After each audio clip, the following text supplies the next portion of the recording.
We've got an Elite in white, we got a little bit on the hiring side, and just a little more news that I missed while I was out.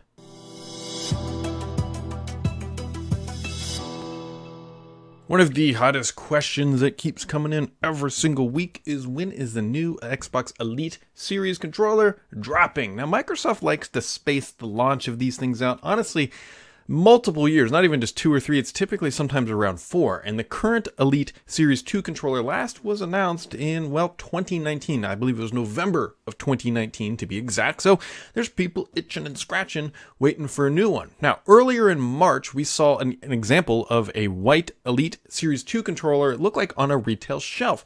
And now it looks like we've got even more information. At least somebody was able to actually get their hands on one and do an unboxing. So I've grabbed a couple screenshots here from the actual unboxing because it was filmed vertically, and so that actually slices up nicely into 1920 by 1080. But you can see 3 different screenshots here of the Elite Series 2 in white, or what I like to call Panda, because those handheld areas are black. I don't know why Microsoft didn't do a white. Maybe they're thinking they might turn yellow over time.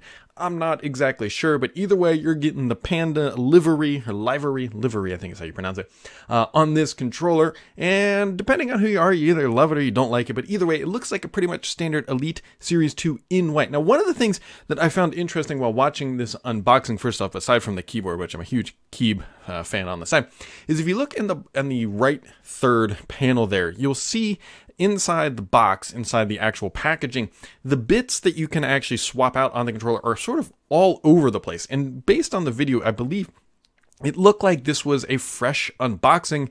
The fact that those little nubs and everything are tossed all about means, in my opinion, this box was probably handled pretty poorly over its lifetime. And so, I don't know, read into that how you will, but it looks a little odd that these things were tossed around inside the box and not properly stored. Either way, this is the Elite Series 2. Now, the question becomes, is like, when is this thing launching? The fact that we saw it in the springtime and now we've got an actual hands-on, I bet we see this thing as a fall accessory from Microsoft and not necessarily going to see the Elite Series 3, because if they've got all this done already, why would they launch the Elite Series 3 when they've already quite literally built the product, packaged it up, and shipped it, at least in some capacity, to around the world, depending on where this was actually taken. So my expectation here is that we see a white Elite Series 2 for probably at least a year or 2, and then we might see a Series 3. There were rumors that Series 3 was going to launch this fall, but I suspect that there might have been some wires crossing here, and that we might see a white Elite Series 2 land before, obviously, the Series 3. It doesn't make much sense. And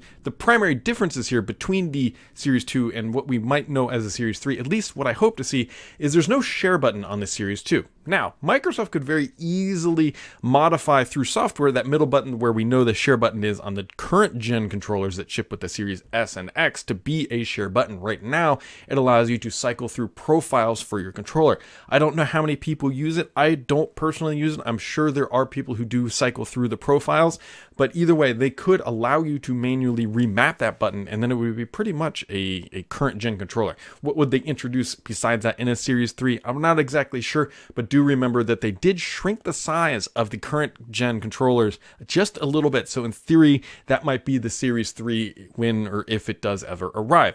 Also keep in mind that as of this year, the Elite Series 2 was very frequently the best-selling console accessory in the United States. So this is not some product that's like late, even though it is late in its life cycle, it's still selling exceptionally well. So Microsoft's desire to refresh it with a brand new iteration is probably not as strong as a product that is obviously not selling well. And doing a slight color change is actually a pretty easy way to generate interest, because, I mean, look, here's another YouTube video. There were tons of news posts about these images that came out, or the video itself.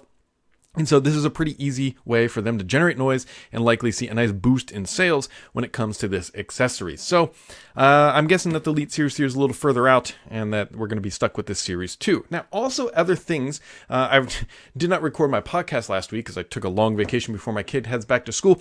The Xbox Series S is getting a nice little performance bump with the latest game development kit, or GDK, that arrived in June. It's not a massive improvement, but it's freeing up some bandwidth in the memory capacity compartment. And so look for the Xbox Series S. It should be able to perform just a little bit better. And more importantly, where it's going to show up are likely edge case scenarios when the box is under a lot of strain, when you have a lot of, when you need high fidelity on the display, not necessarily the CPU, because remember the CPU on the Series S and X, I believe, are exactly the same, but it's the memory bandwidth that is constrained on the Series S. And so there's just a little bit more memory. I think they said a few hundred megabytes, not even gigs, but either way, that gives developers more access to more memory, which is always a good thing.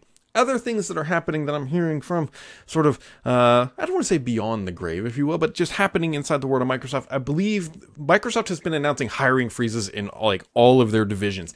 I believe this has now finally impacted Xbox, and they're basically just saying, hey, look, we're not hiring anybody else. Microsoft has dodged some pretty big headwinds lately, but I think the industry as a whole is starting to see some things slow down, and we all know what's happening in the macro economy, and so Xbox looks like they're not going to be hiring anybody else. At least that's what I'm hearing, is that the hiring freeze has gone into place, matching what Microsoft has done with Windows and Office and I believe in Azure. And now it wouldn't surprise me if Microsoft is just doing this across the board. Their headcount is quite large. Microsoft's headcount is nearing 200,000. I thought it was around roughly 180,000. I need to double check those figures. So it's not like Microsoft doesn't have people on the books.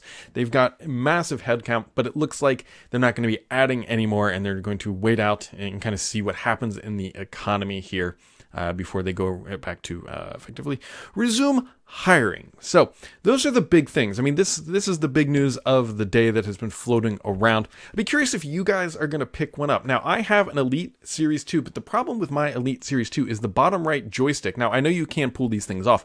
The plastic or the rubber pad has completely disintegrated and actually have electrical tape on that, and I just realized now that you can buy additional ones from Amazon. My controller is, I got it actually prior to the launch. Microsoft sent me a review unit, and I've been using this a ton with Call of Duty, especially with Call of Duty Warzone and the new Fortune's Keep map, and the rubber has quite honestly just disintegrated, and so electrical tape is now it, and I need to get a replacement. People contacted me on Twitter and said, just email Microsoft, they'll do it, but my controller is approaching 3 years old. I don't think they're going to do it, and they're like $10 for replacements. I know in the box they do have the taller joysticks that do ship with the product, but I can't do like asymmetrical thumbstick heights. It just doesn't work. They got to be symmetrical. They got to be off-centered. That's why I can't do the Stadia controller. That's why I can't do the PlayStation controller. I think Xbox has the best controller layout.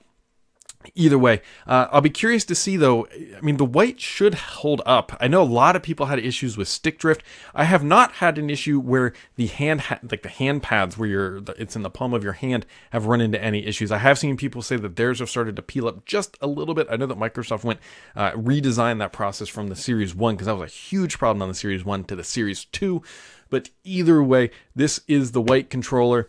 And either way, I'm mixed. If you like the Panda layout, you like the Panda layout. If you like news about Xbox, make sure to keep it subscribed here, because the only BS on this channel is me.